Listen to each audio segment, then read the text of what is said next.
Bonsoir à toutes et à tous. En octobre dernier, les jeunesses scientifiques de Belgique ont organisé le festival I Love Science. Parmi les activités proposées, il y avait un grand jeu de rôle qui permettait d'imaginer différents avenirs possibles pour l'humanité de façon très réaliste. Alors pour parler de ce projet, j'ai le plaisir de recevoir deux étudiants de deux cotes à projet de l'UC Louvain. Balthazar Van Cottom, membre du Code Citoyen, bonjour, bienvenue. Et Anaïs Mirasola, membre du Micracode. Bonjour. Bienvenue à vous. Alors, avant d'aller plus loin, je vous propose de découvrir une séquence réalisée par André Bossuroy. Regardez. Ici la Terre, en 2142. Je pense que c'est notre dernière communication. La vie a presque disparu et les humains aussi, il y en a plus, je ne sais pas combien il en reste à la surface. L'air est devenu irrespirable et les vivres commencent à manquer, même ici.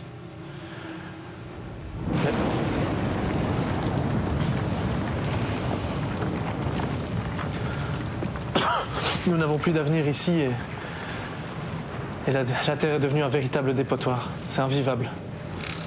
Mais vous pouvez encore éviter ce futur et changer votre avenir. Je pense que c'est notre dernière communication. Cette grande découverte nous donne la possibilité de choisir notre avenir.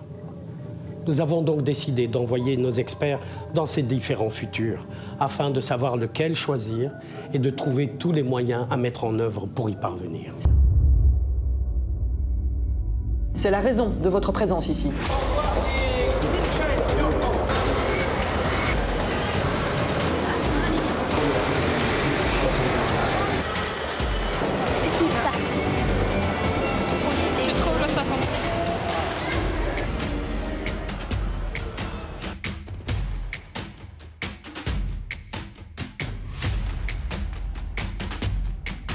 Nous pouvons tout créer, des aliments jusqu'aux animaux, les plantes, et même vous clonez-vous.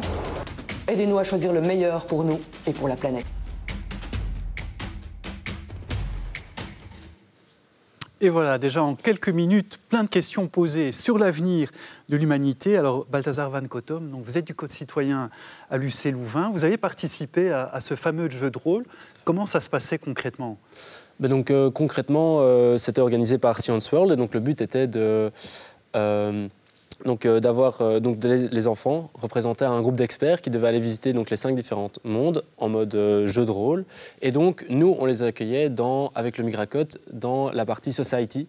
Et donc, concrètement, ils arrivaient et alors, on avait plusieurs activités à leur proposer en fonction du monde qu'on représentait pour essayer de les toucher un peu sur une thématique qui nous tenait à cœur. Donc, nous, par exemple, le Code Citoyen, c'était plus au niveau du débat, de la sensibilisation de l'idée et de la société, comment être un bon citoyen. Et Micracode, c'était plus au niveau des sujets de la migration. Anaïs, je suppose que j'ai tout dit. Vous confirmez ? Quelle était votre expérience de ce jeu de rôle que vous avez aidé à animer ? Eh bien, nous, dans ce cadre-là, on a proposé donc, le jeu du migrant, qui est un atelier qui existe déjà, qu'on n'a pas inventé de toutes pièces. Mais nous, on a contribué en fait, à l'animer auprès des enfants, des familles qui passaient en fait, dans notre pôle Society. Comment nous, on a vécu cette expérience ? C'était très interactif et vraiment propice en fait, à initier, à amorcer une réflexion, même chez les plus jeunes. On avait certains enfants qui semblaient, et à notre grande surprise, déjà vierges de tout a priori. Donc ça, c'était assez plaisant de pouvoir avoir leur ressenti. Mais on en avait d'autres qui étaient déjà imprégnés de certaines conceptions peut-être dépréciatives qu'ils ont pu entendre dans la bouche de leurs parents, à l'école, dans les médias. On sait que certains médias vont distiller parfois des propos un peu discriminatoires, malheureusement. Et donc là, notre rôle était encore plus salutaire, je vais dire, puisqu'on était là avec une fonction un peu pédagogique de déconstruction pour ces enfants-là. Et c'est pour ça qu'on était présents, en fait. Donc comment imaginer un avenir de l'humanité qui serait viable, vivable? Balthazar Van Cottom, donc il y avait aussi toute une question par rapport à l'égalité des chances, comment créer, entre guillemets, un avenir qui assure l'égalité des chances pour tous, qui réduise l'inégalité. Alors, comment faire, justement? Quelles sont les pistes que le jeu donne pour créer un tel avenir plus égalitaire? C'est vrai que nous, en tout cas, au Code citoyen, on pense que la principale chose à faire, en premier, c'est vraiment d'informer les gens et que les gens puissent vraiment être au courant de... Je pense, pour pouvoir lutter contre les inégalités, il faut savoir qu'il y en a. Il faut être conscient des inégalités qu'il y a, soit dans sa commune, au niveau de son pays, ou même dans le monde. Et donc nous, on voulait vraiment parler plus des inégalités au niveau mondial.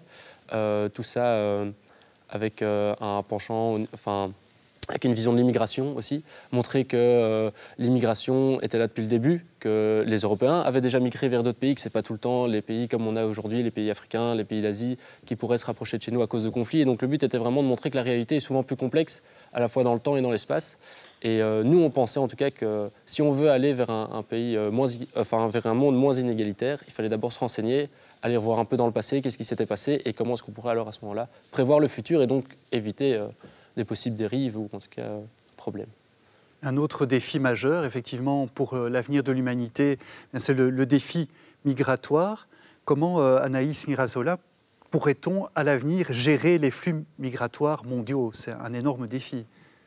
Oui, mais si je peux me permettre juste simplement de rebondir sur ce que Balthazar disait, je suis assez d'accord avec ce qu'il vient de dire. Je pense que, d'abord, il faut prendre conscience du fait que l'égalité est en quelque sorte, à l'heure d'aujourd'hui, un leurre. Prendre conscience en fait de nos privilèges, s'informer, se former, se déconstruire, exploiter un petit peu l'intelligence collective et voilà. Et je pense qu'on est en bonne voie, en tout cas, je l'espère. En ce qui concerne la question migratoire, c'est un défi et je pense que la question doit être posée.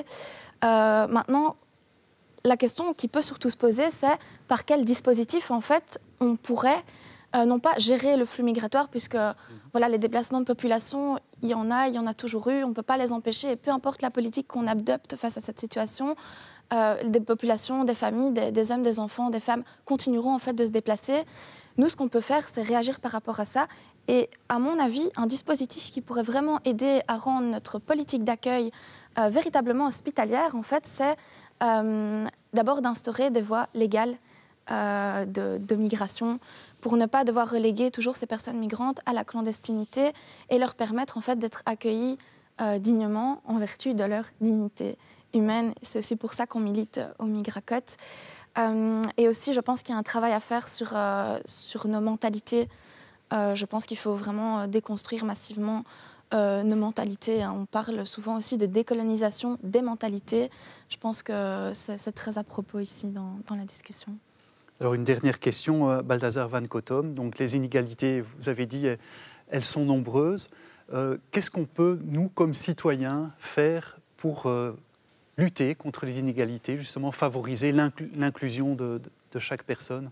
Je pense que la manière la plus simple et à la fois compliquée, c'est de s'informer de manière objective et constamment. Comme ça, évidemment, le fait de s'informer ne va pas faire bouger les choses concrètement, mais le jour où on sera mis en face d'une situation à laquelle on aura peut-être le devoir de faire quelque chose, toute cette information qu'on aura accumulée, cette objectivité nous aidera, je pense, à faire le meilleur des choix vers quelque chose de moins inégalitaire. Je pense que participer à des expositions, à des activités, des événements comme Science World sont vraiment pas mal pour les parents et les enfants, parce que le but était vraiment d'apporter une discussion. On ne demandait pas aux gens d'arriver avec des connaissances, c'était plus de se dire on en discute aujourd'hui, et donc tiens, est-ce que moi j'y ai déjà réfléchi, est-ce que j'y ai pas encore réfléchi, est-ce que j'y réfléchirai après ou pas.